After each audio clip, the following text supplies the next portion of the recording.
ये वो भूमि है जहाँ मानव जाति का अतीत जिंदा है। यही मेरा भारत है, यही हमारा भारत है, यही अमूल्य भारत है।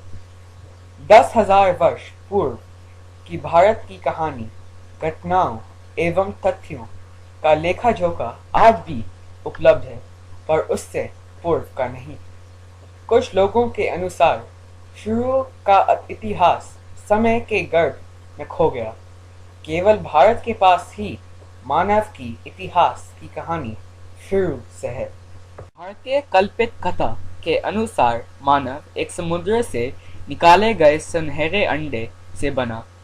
वैज्ञानिक विचारों के अनुसार हमारे पूर्वज 70 से 80,000 वर्ष पहले अफ्रीका से दक्षिण भारत आए थे।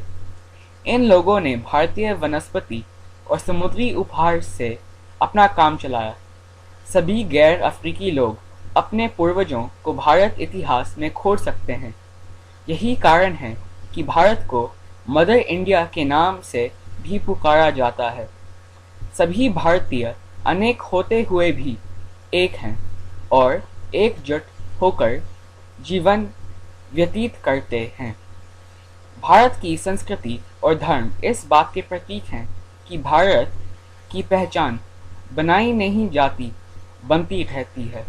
10,000 वर्षों के बाद भी औद्योगिक प्रगति के कारण भारत एक नए आयाम पर पहुंचा।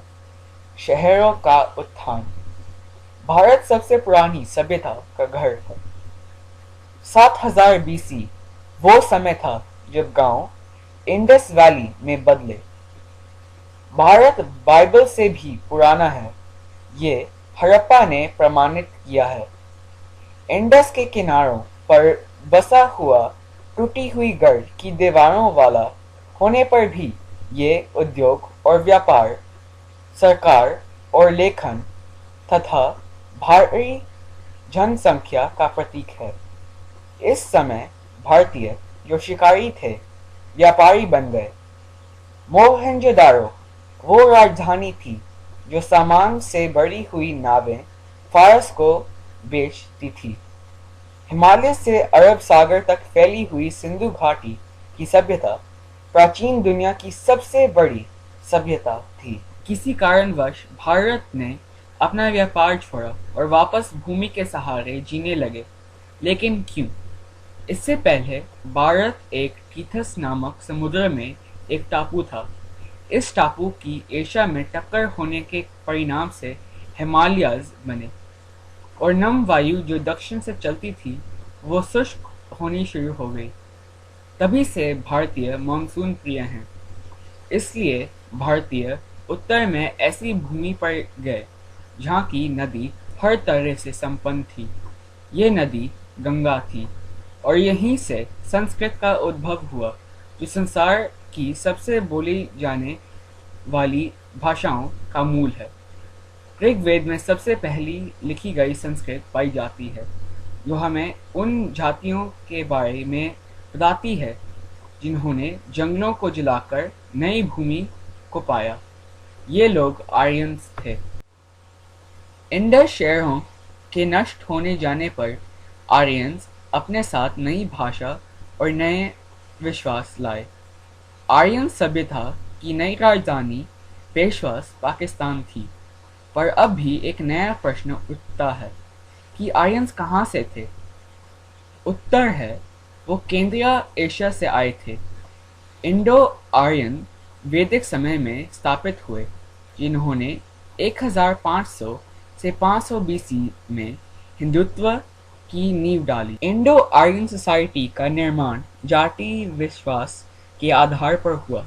वैदिक समय के अंत में छोटे छोटे समूह एकत्रित हुए साम्राज्य बनाने के लिए, जैसे कि काशी, कोसला, अंगा, माला, शेडी, वात्सा, कुरु, पंचाली, मात्स्य, सुरन सेनास, असाका, अवंती, गंधार और काम्बोज। ये माना जाता है कि 537 बीसीई में सिद्धार्थ गौतम को जागृति हुई और वे बुद्धा हुए, जिन्होंने अपने विचारों को केंद्रीय एशिया, पूर्वी एशिया दक्षिण पूर्व एशिया में फैलाया। BC 520 में ज्यादातर महाद्वीप फारसी एक्मेनिड के नीचे डेरियस द ग्रेट के द्वारा लाए गए। 360 BC में अलेक्जेंडर द ग्रेट या सिकंदर ने पंजाब पर विजय पाई, लेकिन भारतीय सेना को देखकर अलेक्जेंडर की सेना ने उसका साथ छोड़ दिया। लेकिन भारी हमलों के प्रभाव के कारण सरकार में बदलाव आया और भारतीय और फारसी धर्म ने मिलकर ग्रेको बुद्धिज्म या महायाना बुद्धिज्म धर्म बनाया। अगला शासन मौर्य शासन हुआ, जिसे चंद्रगुप्त ने बनाया, जो अब बिहार है। ये अशोक द ग्रेट के शासन में पूर्ण रूप से पनपा। इस समय के तुरंत बाद भारतीय सभ्यता ईरानी सभ्यता में समाई। इस सभ्यता को इंडो रोमानी कहते हैं। जब मौर्य शासन का पतन हुआ तो कुशन साम्राज्य उद्भव हुआ। कुशन साम्राज्य अफगानिस्तान से बंगाल की खाड़ी तक फैला। इस साम्राज्य का अंतिम सम्राट वासुदेव था। ऑस्टस के साम्राज्य में रोमन्स ने इजिप्ट पर विजय पाई और वहां से उन्हें भारतीय सामान के बारे में पता चला। रोम भारतीय सामान पर इतना निर्भर था कि भारत हर साल 10 करोड़ स्वर्ण मुद्राएं रोम से प्राप्त करता था। वहां से भारत को जो स्वर्ण मुद्राएं प्राप्त हुई, उससे भारत ने अपनी स्वर्ण मुद्राएं बनाने का व्यापार शुरू किया। इसके बाद भारत में गुप्त शासन आया, जिसको भारत में गोल्डन एज या सुनहरा युग के नाम से बुलाया जाता है। गुप्त शासन काल में वैज्ञानिक, तकनीकी, इंजीनियरिंग, आर्ट, भाषा, तर्क, गणित, खगोल विज्ञान, धर्म और दर्शन के क्षेत्र में बहुत तरक्की हुई। कन्नौज के राजा हर्ष वर्धन के मृत्यु के बाद मलवास के गुजारा प्रतिहारास, बंगाल के पालास और डेक्कन के राष्ट्रकूटास के बीच में संघर्ष हुआ। अरब मुसलमान जो भारत पर हमला करने के लिए उत्सुक थे, उनके लिए यह सही समय था। मोहम्मद बिन कुसिक ने हिंदू राजपूतों से लड़कर भारत पर विजय प्राप्त की। इस तरह अरब मुसलमानों ने दिल्ली सुल्तान बनाया। इसके द्वारा भारत में हिंदू मुसलमान का विलय हुआ। दिल्ली सुल्तान ऐसी सरकार थी जिसने एक महिला को सबसे ऊंचा स्थान दिया। 1526 के बाद बाबर आया, जिसने मुगल साम्राज्य बनाया और समस्त भारत पर शासन किया।